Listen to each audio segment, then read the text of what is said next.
The unsurpassed, deep, profound, subtle, wonderful Dharma in 100,000 million eons is difficult to encounter.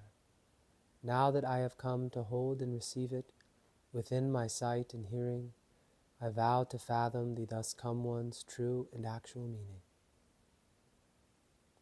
Lotus Sutra, Chapter 3, Simile and Parable. At that time, Shariputra's mind danced with joy. Then he immediately stood up, pressed his palms together, gazed up in reverence at the face of the world-honored one, and said to the Buddha, "Just now, when I heard from the world-honored one this voice of the law, my mind seemed to dance, and I gained what I had never had before. Why do I say this? Because in the past, when I heard a law of this kind from the Buddha, and saw how the bodhisattvas received prophecies that in time they would attain Buddhahood, I and the others felt that we had no part in the affair. We were deeply grieved to think we would never gain the immeasurable insight of the thus come one.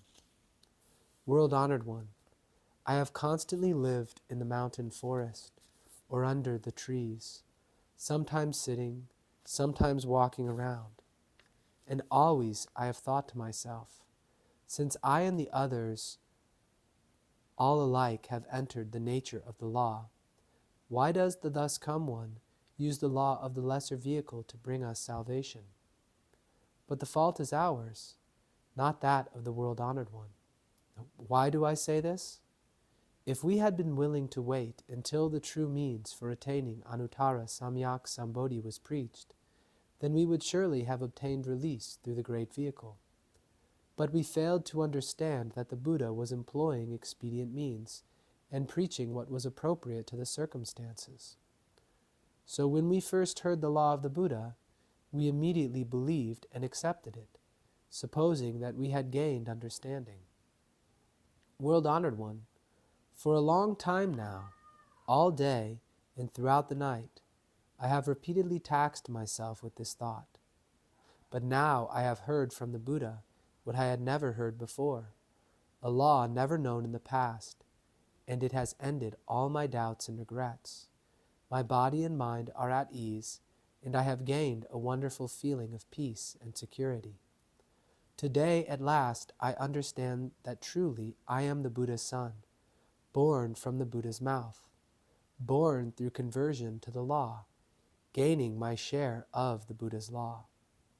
At that time, Shariputra, wishing to state his meaning once more, spoke in verse form, saying, "When I heard the sound of this law, I gained what I had never had before. My mind was filled with great joy. I was released from all bonds of the net of doubt. From past times I have received the Buddha's teachings, and have not been denied the great vehicle. The Buddha's sound is very rarely heard, but it can free living beings from distress. Already I have put an end to outflows, and hearing this I am freed from care and distress. I lived in the mountain valleys, or under the forest trees, sometimes sitting, sometimes walking around, and constantly I thought of this matter, how severely I taxed myself. Why have I been deceived, I said. I and the others are sons of the Buddha too. All alike have entered the law that is without outflows. Yet in times to come we will never be able to expound the unsurpassed way. The golden body, the 32 features, the 10 powers, the various emancipations, though all alike share a single law, these we will never attain. The 80 types of wonderful characteristics, the 18 unshared properties, merits such as these are all lost to us. When I was walking around alone, I saw the Buddha among the great assembly, his fame filling the 10 directions, bringing benefits far and wide to living beings. And I thought to myself, I am deprived of such benefits. How greatly I have been deceived. Constantly, day and night, whenever I pondered over this, I wanted to ask the world-honored one whether I had indeed been deprived or not. Constantly, when I saw the world-honored one praising the bodhisattvas, Then day and night I would mull this matter over. But now, as I listen to the voice of the Buddha, I see he preaches the law in accordance with what is appropriate, using this hard-to-conceive doctrine of no outflows to lead people to the place of practice. Formerly I was attached to erroneous views, acting as teacher to the Brahmins. But the world-honored one, knowing what was in my mind, rooted out my errors and preached nirvana. I was freed of all my errors and gained understanding of the law of emptiness. At that time, my mind told me I had reached the stage of extinction. But now I realize that that was not true extinction. If the time should come when I can become a Buddha, then I will possess all the 32 features, and heavenly and human beings, the many yakshas, dragons, spirits, and others will hold me in reverence. When that time comes, then I can say that at last all has been wiped out without residue. In the midst of the great assembly, the Buddha declared that I will become a Buddha. When I heard the sound of this law, my doubts and regrets were all wiped away. At first, when I heard the Buddha's preaching, there was great astonishment and doubt in my mind. Is this not a devil pretending to be the Buddha, trying to vex and confuse my mind? I thought. But the Buddha employed various causes, similes, and parables, expounding eloquently. His mind was peaceful as the sea, and as I listened, I was freed from the net of doubt. The Buddha said that in past ages, the countless Buddhas who have passed into extinction rested and abided in the midst of expedient means, and all likewise preached this law. The Buddhas of the present and future, whose numbers are beyond calculation, they too will use expedient means in expounding this same law. Thus the present world-honored one, being born, and later leaving his family, attaining the way and turning the wheel of the law, likewise employs expedient means in preaching. The world-honored one preaches the true way. Papias would not do that. Therefore, I know for certain this is not a devil pretending to be the Buddha, but because I fell into the net of doubt, I suppose this to be the devil's work. Now I hear the Buddha's soft and gentle sound, profound, far-reaching, very subtle and wonderful, expounding and discoursing on the pure law, and my mind is filled with great joy. My doubts and regrets are forever ended. I will rest and abide in true wisdom. I am certain I will become a Buddha, to be revered by heavenly and human beings, turning the wheel of the unsurpassed law and teaching and converting the bodhisattvas. At that time, the Buddha said to Shariputra, "Now, in the midst of this great assembly of heavenly and human beings, Shrammanas, Brahmins, and so forth, I say this. In the past, under 20,000 million Buddhas, for the sake of the unsurpassed way, I have constantly taught and converted you, and you, throughout the long night, followed me and accepted my instruction. Because I used expedient means to guide and lead you, you were born in the midst of my law. Shariputra, in the past I taught you to aspire and vow to achieve the Buddha way, but now you have forgotten all that, and instead suppose that you have already attained extinction. Now, because I want to make you recall in mind the way that you originally vowed to follow, for the sake of the voice hearers, I am preaching this great vehicle sutra called the Lotus of the Wonderful Law, a law to instruct the bodhisattvas, one that is guarded and kept in mind by the Buddhas. Shariputra, in ages to come, after countless, boundless, inconceivable number of kalpas have passed, you will make offerings to some thousands, 10,000s, millions of Buddhas, and will honor and uphold the correct law. You will fulfill every aspect of the way of the Bodhisattva, and will be able to become a Buddha, with the name Flower Glow thus come one, worthy of offerings of right and universal knowledge, perfect clarity and conduct, well gone, understanding the world, unexcelled worthy trainer of people, teacher of heavenly and human beings, Buddha, world-honored one. Your realm will be called free from stain. The land will be level and smooth, pure and beautifully adorned. peaceful, bountiful, and happy. Heavenly and human beings will flourish there. The ground will be of lapis lazuli. Roads will crisscross it in 8 directions, and ropes of gold will mark their boundaries. Beside each road will grow rows of 7 jeweled trees, which will constantly flower and bear fruit. And this flower glow thus come one will employ the 3 vehicles to teach and convert living beings. Shariputra, when this Buddha appears, although it will not be an evil age, because of his original vow, he will preach the law through the 3 vehicles.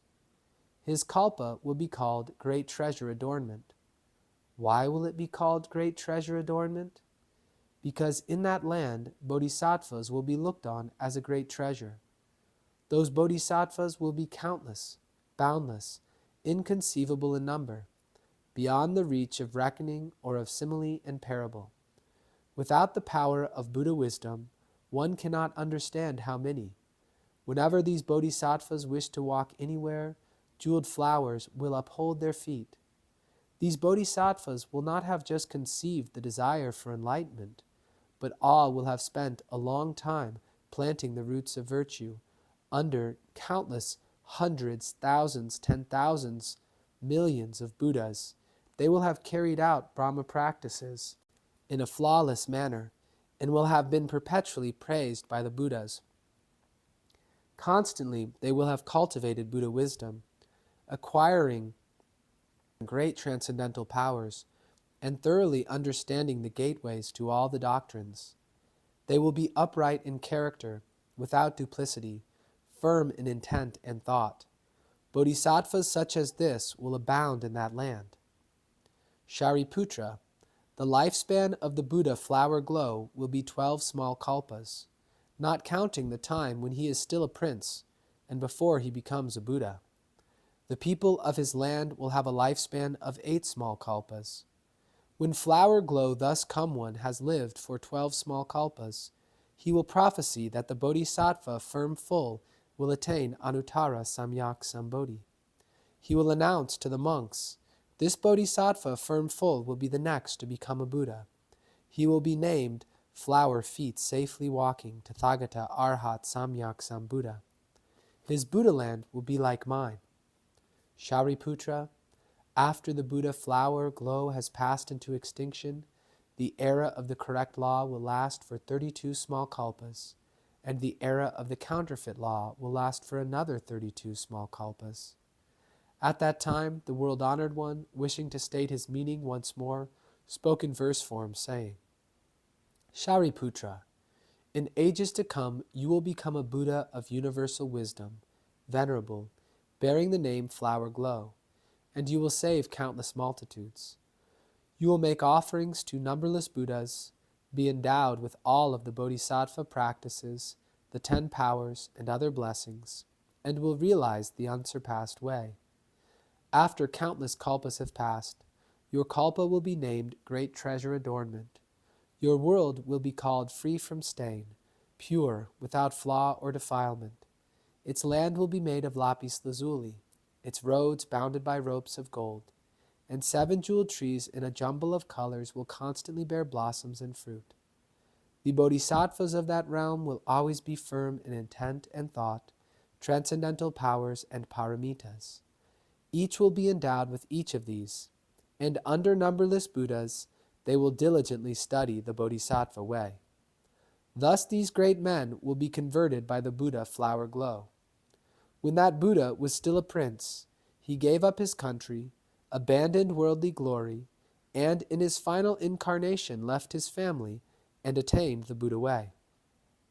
Flower Glow Buddha will continue in the world for a lifespan of 12 small kalpas. The numerous people of his land will have a lifespan of 8 small kalpas. After that Buddha has passed into extinction, the correct law will endure in the world for 32 small kalpas, saving living beings far and wide. When the correct law has passed away, the counterfeit law will endure for 32 kalpas. The Buddha's relics will circulate widely. Heavenly and human beings everywhere will make offerings to them. The actions of Flower Glow Buddha will all be as I have said. This most saintly and venerable of two-legged beings will be foremost and without peer, and he will be none other than you. You should rejoice and count yourself fortunate.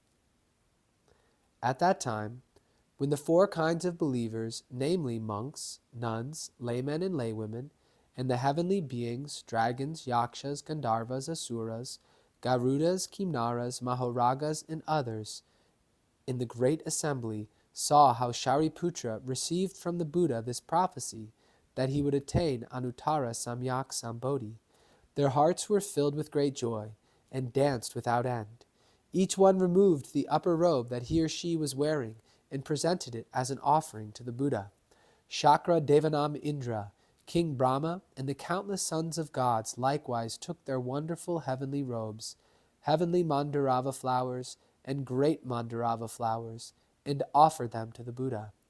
The heavenly robes they had scattered remained suspended in the air, and turned round and round of themselves. Heavenly beings made music, 100,000, 10,000 varieties, all at the same time in the midst of the air, raining down quantities of heavenly flowers and speaking these words. In the past at Varanasi, the Buddha first turned the wheel of the law. Now he turns the wheel again, the wheel of the unsurpassed, the great law of all. At that time, the sons of gods, wishing to state their meaning once more, spoke in verse form, saying, in the past at Varanasi, you turn the wheel of the law of the Four Noble Truths, making distinctions, preaching that all things are born and become extinct, being made up of the five components. Now you turn the wheel of the most wonderful, the unsurpassed great law. This law is very profound and abstruse. There are few who can believe it. Since times past, often we have heard the world-honored ones preaching, but we have never heard this kind of profound, wonderful, and superior law. Since the world-honored one preaches this law, we all welcome it with joy. Shariputra, with his great wisdom, has now received this venerable prophecy. We too, in the same way, will surely be able to attain Buddhahood. Throughout all the many worlds, the most venerable, the unsurpassed goal. The Buddha way is difficult to fathom, but you will preach with expedient means, according to what is appropriate. The meritorious deeds we have done in this existence or past existences, and the blessings gained from seeing the Buddha, all these we will apply to the Buddha way. At that time, Shariputra said to the Buddha, World-honored one, now I have no more doubts or regrets. In person I have received from the Buddha this prophecy that I will attain Anuttara Samyak Sambodhi. These 1,200 persons here whose minds are free, in the past they remained at the level of learning, and the Buddha constantly taught and converted them, saying, My law can free you from birth, old age, sickness, and death, and enable you at last to achieve nirvana. These persons, some of whom were still learning, and some who had completed their learning, each believed that because he had shed his views of self, and also his views of existing and not existing, he had attained nirvana. But now from the world-honored one they hear what they have never heard before, and all have fallen into doubt and perplexity. Very well, world-honored one, I beg that for the sake of the four kinds of believers, you will explain the causes and conditions, and make it possible for them to shed their doubts and regrets. At that time the Buddha said to Shariputra, Did I not tell you earlier that when the Buddhas, the world-honored ones, cite various causes and conditions, and use similes, parables, and other expressions, employing expedient means to preach the law, it is all for the sake of Anuttara Samyak Sambodhi? Whatever is preached is all for the sake of converting the bodhisattvas. Moreover, Shariputra, I too will now make use of similes and parables to further clarify this doctrine. For through similes and parables, those who are wise can obtain understanding. Shariputra, suppose that in a certain town, in a certain country, there was a very rich man. He was far along in years, and his wealth was beyond measure. He had many fields, houses, and men-servants. His own house was big and rambling, but it had only one gate. A great many people, 100, 200, perhaps as many as 500, lived in the house. The halls and rooms were old and decaying, the walls crumbling, the pillars rotten at their base, and the beams and rafters crooked and aslant. At that time a fire suddenly broke out on all sides, spreading through the rooms of the house. The sons of the rich man, 10, 20, perhaps 30, were inside the house. When the rich man saw the huge flames leaping up on every side, he was greatly alarmed and fearful, and thought to himself, I can escape to safety through the flaming gate, but my sons are inside the burning house, enjoying themselves and playing games, unaware, unknowing, without alarm or fear. The fire is closing in on them. Suffering and pain threaten them, yet their minds have no sense of loathing or peril, and they do not think of trying to escape. Shariputra, this rich man thought to himself, I have strength in my body and arms. I can wrap them in a robe or place them on a bench and carry them out of the house. And then again he thought, this house has only one gate, and moreover it is narrow and small. My sons are very young. They have no understanding, and they love their games, being so engrossed in them that they are likely to be burned in the fire. I must explain to them why I am fearful and alarmed. The house is already in flames, and I must get them out quickly, and not let them be burned up in the fire. Having thought in this way, he followed his plan and called to all his sons, saying, You must come out at once. But though the father was moved by pity and gave good words of instruction, the sons were absorbed in their games and unwilling to heed him. They had no alarm, no fright, and in the end no mind to leave the house. Moreover, they did not understand what the fire was, what the house was, what danger was. They merely raced about this way and that in play and looked at their father without heeding him. At that time, the rich man had this thought. The house is already in flames from this huge fire. If I and my sons do not get out at once, we are certain to be burned. I must now invent some expedient means that will make it possible for the children to escape harm. The father understood his sons and knew what toys and various objects each child customarily liked and what would delight them. And so he said to them, The kind of playthings you like are rare and hard to find. If you do not take them when you can, you will surely regret it later. For example, things like these goat carts, deer carts, and ox carts. They are outside the gate now, where you can play with them. So you must come out of this burning house at once. Then whatever ones you want, I will give them all to you.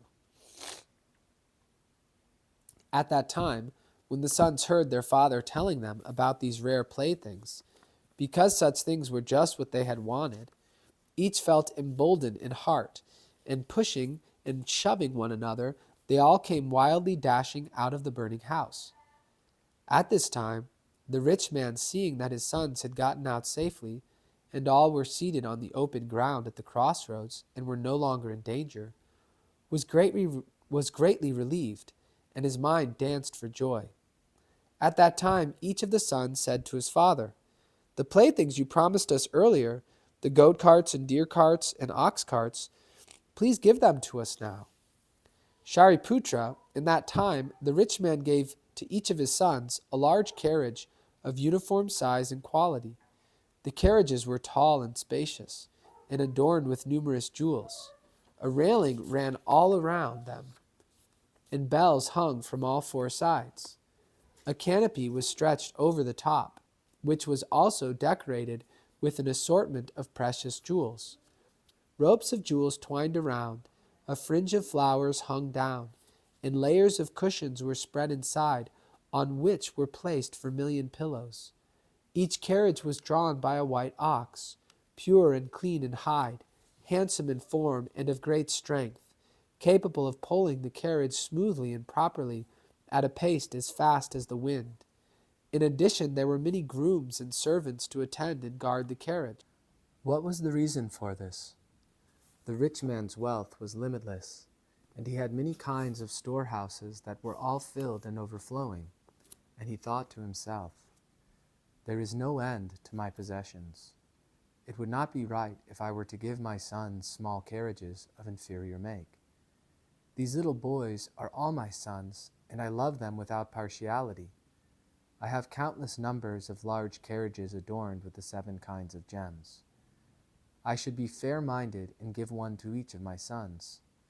I should not show any discrimination. Why? Because even if I distributed these possessions of mine to every person in the whole country, I would still not exhaust them. Much less could I do so by giving them to my sons. At that time, each of the sons mounted his large carriage, gaining something he had never had before, something he had originally never expected. Shariputra, what do you think of this? When this rich man impartially handed out to his sons these big carriages adorned with rare jewels, was he guilty of falsehood or not? Shariputra said, No, world-honored one. This rich man simply made it possible for his sons to escape the peril of fire and preserve their lives. He did not commit a falsehood. Why do I say this? Because if they were able to preserve their lives, then they had already obtained a plaything of sorts. And how much more so when through an expedient means they are rescued from that burning house.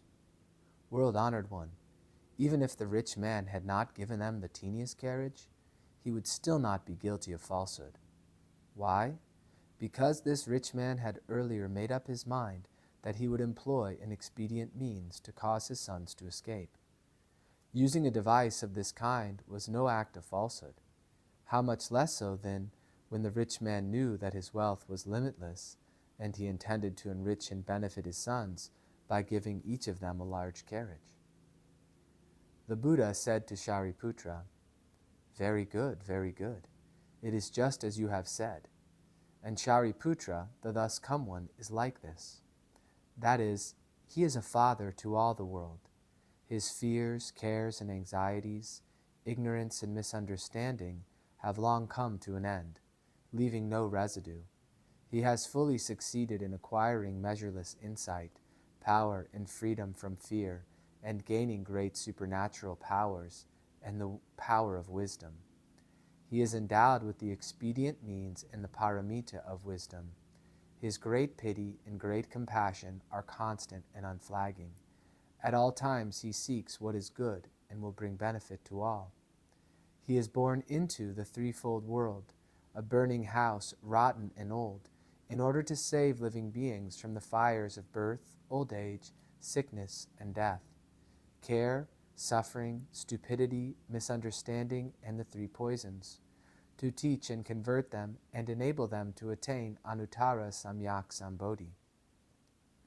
He sees living beings seared and consumed by birth, old age, sickness and death, care and suffering, sees them undergo many kinds of pain because of the 5 desires and the desire for wealth and profit. Again, because of their greed and attachment and striving, they undergo numerous pains in their present existence, and later they undergo the pain of being reborn in hell, or as beasts or hungry spirits.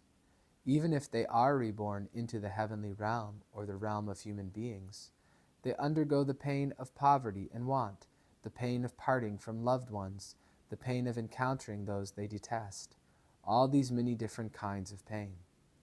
Yet living beings drowned in the midst of all this delight and amuse themselves, unaware, unknowing, without alarm or fear. They feel no sense of loathing and make no attempt to escape.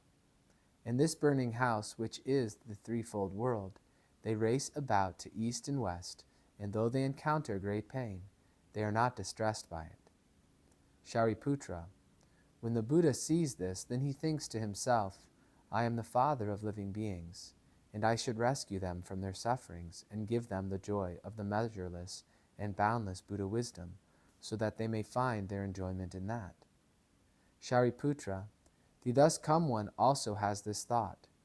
If I should merely employ supernatural powers and the power of wisdom, if I should set aside expedient means, and for the sake of living beings should praise the thus come one's insight, power, and freedom from fear, then living beings would not be able to gain salvation. Why?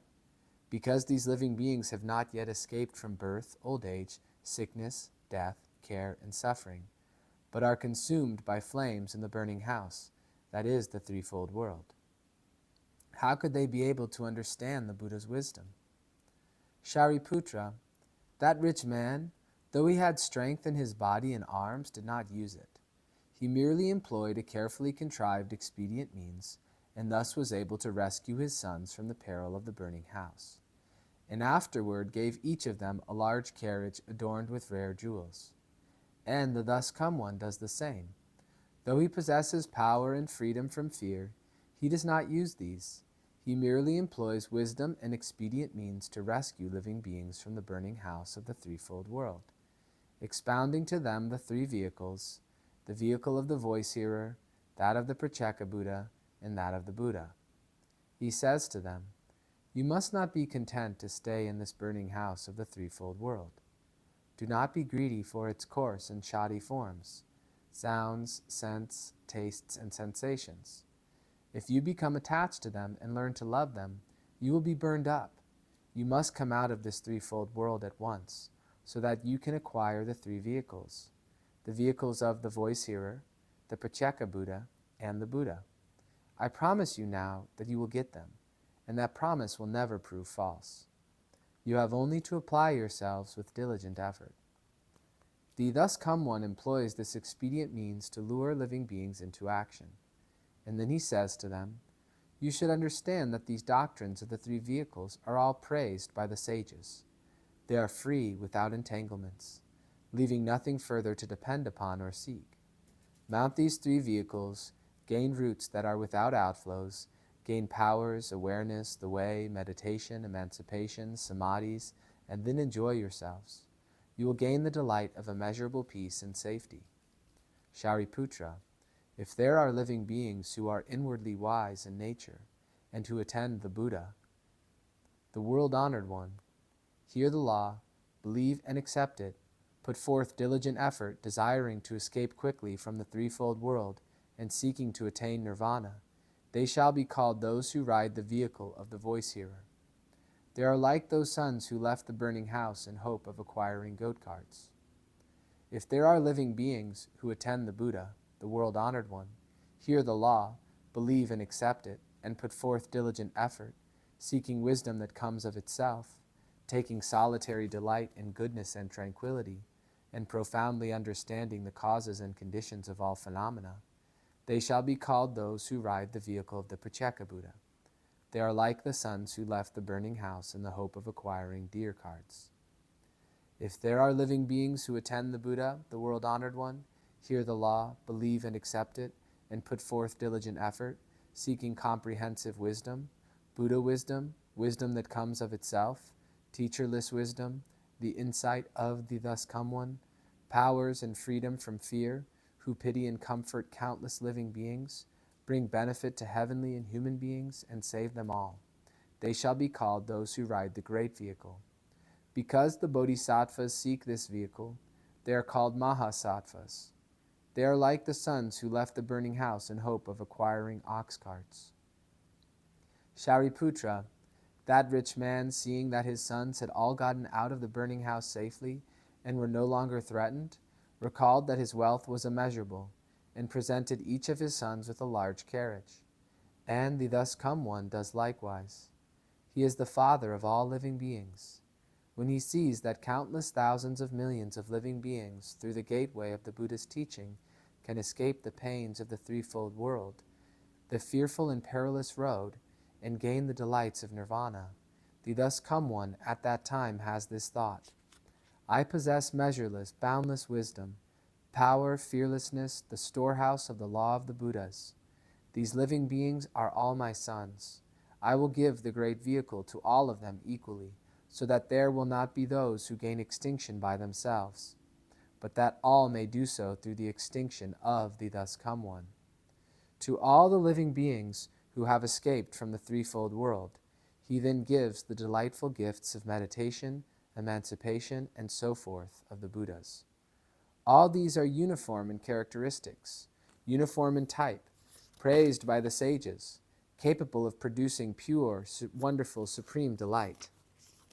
Shariputra, That rich man first used 3 types of carriages to entice his sons, but later he gave them just the carriage adorned with jewels, the safest, most comfortable kind of all. Despite this, that rich man was not guilty of falsehood. The thus come one does the same, and he is without falsehood. First he preaches the 3 vehicles, to attract and guide living beings, but later he employs just the great vehicle to save them. Why? The thus come one possesses measureless wisdom, power, freedom from fear, the storehouse of the law. He is capable of giving to all living beings the law of the great vehicle, but not all of them are capable of receiving it. Shariputra, for this reason you should understand that the Buddhas employ the power of expedient means, and because they do so, they make distinctions in the one Buddha vehicle and praise it as 3. The Buddha, wishing to state his meaning once more, spoke in verse form, saying, Suppose there was a rich man who had a large house. This house was very old, and decayed and dilapidated as well. The halls, though lofty, were in dangerous condition. The bases of the pillars had rotted. Beams and rafters were slanting and askew. Foundations and steps were crumbling. Walls were cracked and gaping, and the plaster had fallen off of them. The roof thatch was in disrepair or missing. The tips of the eaves had dropped off. The fences surrounding it were crooked or collapsed, and heaped rubbish was piled all around. Some 500 persons lived in the house. Kites, owls, hawks, eagles, crows, magpies, doves, pigeons, lizards, snakes, vipers, scorpions, centipedes and millipedes, newts and ground beetles, weasels, raccoon dogs, mice and rats. Hordes of evil creatures scurried this way and that. Places that stank of excrement overflowed in streams of filth, where dung beetles and other creatures gathered.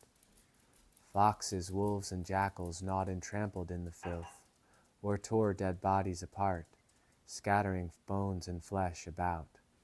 Because of this, packs of dogs came racing to the spot to snatch and tear, driven by hunger and fear, searching everywhere for food, fighting, struggling, seizing, baring their teeth, snarling and howling. That house was fearful, frightening. So altered was its aspect in every part of it. There were goblins and trolls, yakshas and evil spirits who feed on human flesh or on poisonous creatures.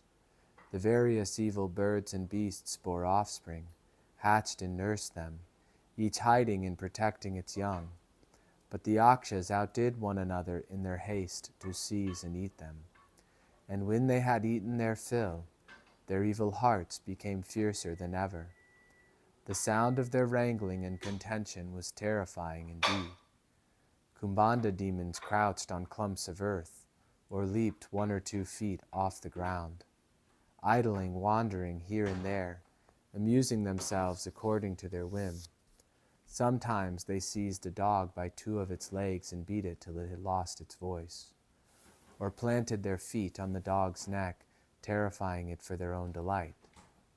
Again there were demons with large tall bodies, naked in form, black and emaciated, constantly living there, who would cry out in loud ugly voices, shouting and demanding food. There were other demons whose throats were like needles, or still other demons with heads like the head of an ox, some feeding on human flesh, others devouring dogs, their hair like tangled weeds, cruel, baleful, ferocious, driven by hunger and thirst. They dashed about, shrieking and howling. The yakshas and starving spirits, the various evil birds and beasts hungrily pressed forward in all directions, peering out at the windows. Such were the perils of this house, threats and terrors beyond measure. This house, old and rotting, belonged to a certain man, and that man had gone nearby, and had not been out for long when a fire suddenly broke out in the house. In one moment, from all 4 sides, the flames rose up in a mass. Ridgepoles, beams, rafters, pillars exploded with a roar, quivering, splitting, broke in 2, and came tumbling down as walls and partitions collapsed. The various demons and spirits lifted their voices in a great wail. The hawks, eagles, and other birds, the Kumbanda demons, were filled with panic and terror, not knowing how to escape. The evil beasts and poisonous creatures hid in their holes and dens, and the Pishacha demons who were also living there, because they had done so little that was good, were oppressed by the flames, and attacked one another, drinking blood and gobbling flesh. The jackals and their like were already dead by this time, and the larger of the evil beasts vied in devouring them. Foul smoke swirled and billowed up, filling the house on every side. The centipedes and millipedes, the poisonous snakes and their kind, scorched by the flames, came scurrying out of their lairs, whereupon the Kumbanda demons pounced on them and ate them. In addition, the starving spirits, the fire raging about their heads, hungry, thirsty, tormented by the heat, raced this way and that in terror and confusion. Such was the state of that house, truly frightening and fearful. Malicious injury, the havoc of fire, many ills, not just one, afflicted it. At this time the owner of the house was standing outside the gate, when he heard someone say, "A while ago your various sons, in order to play their games, went inside the house. They are very young and lack understanding, and will be wrapped up in their amusements." When the rich man heard this, he rushed in alarm into the burning house, determined to rescue his sons and keep them from being burned by the flames. He urged his sons to heed him, explaining the many dangers and perils, the evil spirits and poisonous creatures, the flames spreading all around, the multitude of sufferings that would follow one another without end, the poisonous snakes, lizards, and vipers, as well as the many yakshas and kumbanda demons, the jackals, foxes, and dogs, hawks, eagles, kites, owls, ground beetles, and similar creatures, driven and tormented by hunger and thirst, truly things to be feared. His sons could not stay in such a perilous place, much the less when it was all on fire. But the sons had no understanding, and though they heard their father's warnings, they continued engrossed in their amusements, never ceasing their games. At that time the rich man thought to himself, "My sons behave in this manner, adding to my grief and anguish. In this house at present there is not a single joy, and yet my sons, wrapped up in their games, refuse to heed my instructions, and will be destroyed by the fire." Then it occurred to him to devise some expedient means, and he said to his sons, "I have many kinds of rare and marvelous toys, wonderful jeweled carriages, goat carts, deer carts, carts drawn by big oxen. They are outside the gate right now. You must come out and see them. I have fashioned these carts explicitly for you. You may enjoy whichever you choose. Play with them as you like." When the sons heard this description of the carts, at once they vied with one another in dashing out of the house, till they reached the open ground, away from all peril and danger. When the rich man saw that his sons had escaped from the burning house, and were standing in the crossroads, he seated himself on a lion seat, congratulating himself in these words, "Now I am content and happy. These sons of mine have been very difficult to raise. Ignorant, youthful, without understanding, they entered that perilous house, with its many poisonous creatures, and its goblins to be feared. The roaring flames of the great fire rose up on all four sides, yet those sons of mine still clung to their games. But now I have saved them, caused them to escape from danger. That is the reason, good people, I am content and happy." At that time the sons, seeing their father comfortably seated, all went to where he was and said to him, "Please give us the 3 kinds of jeweled carriages you promised us earlier. You said if we came out of the house, you'd give us 3 kinds of carts, and we could choose whichever we wished. Now is the time to give them to us." The rich man was very wealthy, and had many storehouses, with gold, silver, lapis lazuli, seashells, agate, and other such precious things. He fashioned large carriages, beautifully adorned and decorated, with railings running around them, and bells hanging from all sides. Ropes of gold twisted and twined, nets of pearls stretched over the top, and fringes of golden flowers hung down everywhere. Multicolored decorations wound around and encircled the carriages. Soft silks and gauzes served for cushions, with fine felts of most wonderful make, valued at thousands or millions, gleaming white and pure, to spread over them. There were large white oxen, sleek, stalwart, of great strength, handsome in form to draw the jeweled carriages, and numerous grooms and attendants to accompany and guard them. These wonderful carriages the man presented to each of his sons alike. The sons at that time danced for joy, mounting the jeweled carriages, driving off in all directions, delighting in amusing themselves freely and without hindrance. I say this to you, Shariputra. I am like this rich man. I, most venerable of the sages, am the father of this world, and all living beings are my children, but they are deeply attached to worldly pleasures and lacking in minds of wisdom. There is no safety in the threefold world. It is like a burning house, replete with a multitude of sufferings, truly to be feared, constantly beset with the griefs and pains of birth, old age, sickness, and death, which are like fires, raging fiercely and without cease. The thus come one has already left the burning house of the threefold world, and dwells in tranquil quietude in the safety of forest and plain. But now this threefold world is all my domain, and all the living beings in it are my children. Now this place is beset by many pains and trials. I am the only person who can rescue and protect others. But though I teach and instruct them, they do not believe or accept my teachings. Because tainted by desires, they are deeply immersed in greed and infatuation.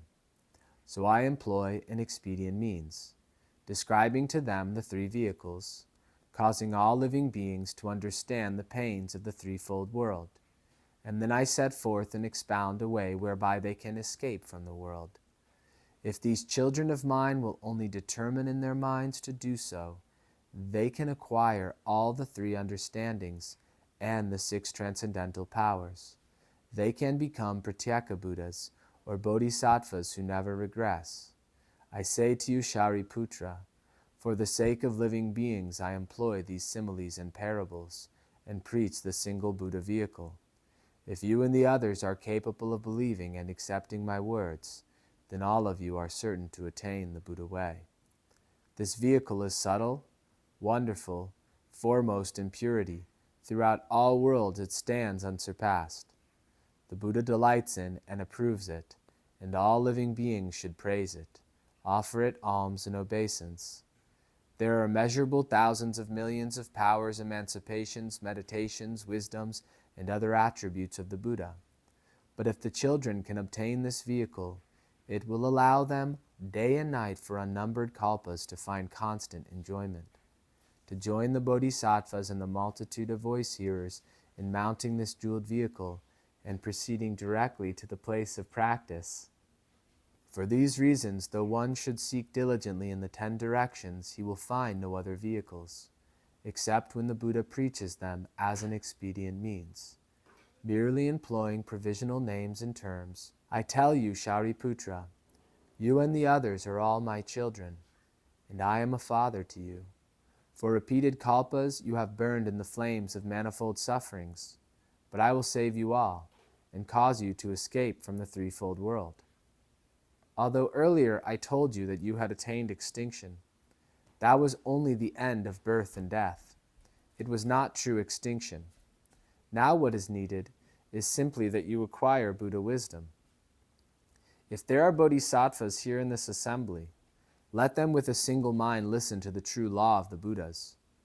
Though the Buddhas, the world-honored ones, employ expedient means, the living beings converted by them are all bodhisattvas.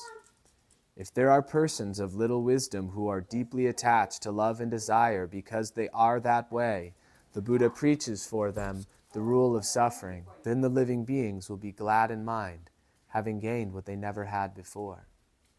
The rule of suffering which the Buddha preaches is true and never varies. If there are living beings who do not understand the root of suffering, who are deeply attached to the causes of suffering, and cannot for a moment put them aside, because they are that way, the Buddha uses expedient means to preach the way. As to the cause of all suffering, it has its roots in greed and desire. If greed and desire are wiped out, it will have no place to dwell. To wipe out all suffering, this is called the third rule. For the sake of this rule, the rule of extinction, one practices the way. And when one escapes from the bonds of suffering, this is called emancipation. By what means can a person attain emancipation? Separating oneself from falsehood and delusion. This alone may be called emancipation. But if a person has not truly been able to emancipate himself from everything, then the Buddha will say he has not achieved true extinction, because such a person has not yet gained the unsurpassed way. My purpose is not to try to cause them to reach extinction. I am the Dharma King, free to do as I will with the law, to bring peace and safety to living beings. That is the reason I appear in the world. I say to you, Shariputra, this Dharma seal of mine I preach because I wish to bring benefit to the world. You must not recklessly transmit it wherever you happen to wander. If there is someone who hears it, responds with joy and gratefully accepts it, you should know that that person is an avivartika. If there is someone who believes and accepts the law of this sutra, that person has already seen the Buddhas of the past, has respectfully offered alms to them, and listened to this law. If there is someone who can believe what you preach, then that person has seen me, and has also seen you and the other monks, and the bodhisattvas. This Lotus Sutra is preached for those with profound wisdom. If persons of shallow understanding hear it, they will be perplexed and fail to comprehend. As for all voice hearers and Pratyeka Buddhas, in this sutra there are things that are beyond their powers. Even you, Shariputra, in the case of this sutra, you were able to gain entrance through faith alone. How much more so then the other voice hearers? Those other voice hearers, it is because they have faith in the Buddha's words that they can comply with this sutra, not because of any wisdom of their own. Also, Shariputra, to persons who are arrogant or lazy or taken up with views of self, do not preach this sutra. Those with the shallow understanding of ordinary persons who are deeply attached to the 5 desires cannot comprehend it when they hear it. Do not preach it to them. If a person fails to have faith but instead slanders this sutra, immediately he will destroy all the seeds for becoming a Buddha in this world. Or perhaps he will scowl with knitted brows and harbor doubt or perplexity. Listen, and I will tell you the penalty this person must pay. Whether the Buddha is in the world or has already entered extinction, if this person should slander a sutra such as this, or on seeing those who read, recite, copy, and uphold this sutra, should despise, hate, envy, or bear grudges against them, the penalty this person must pay, listen, I will tell you now. When his life comes to an end, he will enter the Avicii hell, be confined there for a whole kalpa, and when the kalpa ends, be born there again. He will keep repeating this cycle for a countless number of kalpas. Though he may emerge from hell, he will fall into the realm of beasts, becoming a dog or jackal, his form lean and scruffy, dark, discolored with scabs and sores, something for men to make sport of. Or again, he will be hated and despised by men, constantly plagued by hunger and thirst, his bones and flesh dried up, in life undergoing torment and hardship, in death buried beneath tiles and stone. Because he cut off the seeds of Buddhahood, he will suffer this penalty. If he should become a camel or be born in the shape of a donkey, his body will constantly bear heavy burdens, and will have the stick or whip laid on it. He will think only of water and grass, and understand nothing else. Because he slandered this sutra, this is the punishment he will incur. Or he will be born as a jackal who comes to the village, body all scabs and sores, having only one eye, by the boys beaten and cuffed, suffering grief and pain, sometimes to the point of death. And after he has died, he will be reborn again in the body of a serpent. long and huge in size, measuring 500 yohanas, deaf, witless, without feet, slithering along on his belly, with little creatures biting and feeding on him, day and night undergoing hardship, never knowing rest, because he slandered this sutra. This is the punishment he will incur. If he should become a human being, his faculties will be blighted and dull. He will be puny, vile, bent, crippled, blind, deaf, hunchbacked. The things he says people will not believe. The breath from his mouth will be constantly foul. He will be possessed by devils, poor and lowly, ordered around by others, plagued by many ailments, thin and gaunt, having no one to turn to. Though he attached himself to others, they would never think of him. Though he might gain something, he would at once lose or forget it. Though he might practice the art of medicine, and by its methods cure someone's disease, the person would grow sicker from some other malady, or perhaps in the end would die. If he himself had an illness, no one would aid or nurse him, and though he took good medicine, it would only make his condition worse. If others should turn against him, he would find himself plundered and robbed. His sins would be such that they would bring unexpected disaster on him. A sinful person of this sort will never see the Buddha, the king of the many sages, preaching the law, teaching, and converting. A sinful person of this sort will constantly be born amid difficulties, crazed, deaf, confused in mind, and never will hear the law. For countless kalpas, numerous as Ganges sands, he will at birth become deaf and dumb. His faculties impaired, will constantly dwell in hell, strolling in as though it were a garden. And the other evil paths of existence he will look on as his own home. Camel, donkey, pig, dog, these will be the forms he will take on, because he slandered this sutra. This is the punishment he will incur. If he should become a human being, he will be deaf, blind, dumb. Poverty, want, all kinds of decay will be his adornment. Water blisters, diabetes, scabs, sores, ulcers, maladies such as these will be his garments. His body will always smell bad, filthy and impure, deeply attached to views of self. He will grow in anger and hatred, aflame with licentious desires. He will not spurn even birds or beasts. Because he slandered this sutra, this is the punishment he will incur. I tell you, Shariputra, if I were to describe the punishments that fall on persons who slander this sutra, I could exhaust a kalpa and never come to the end. For this reason, I expressly say to you, do not preach this sutra to persons who are without wisdom. But if there are those of keen capacities, wise and understanding, of much learning and strong memory, who seek the Buddha way, then to persons such as this it is permissible to preach it. If there are persons who have seen hundreds and thousands of millions of Buddhas, have planted many good roots, and are firmly and deeply committed in mind, then to persons such as this it is permissible to preach it. If there are persons who are diligent, constantly cultivating a compassionate mind, not begrudging of life or limb, then it is permissible to preach it.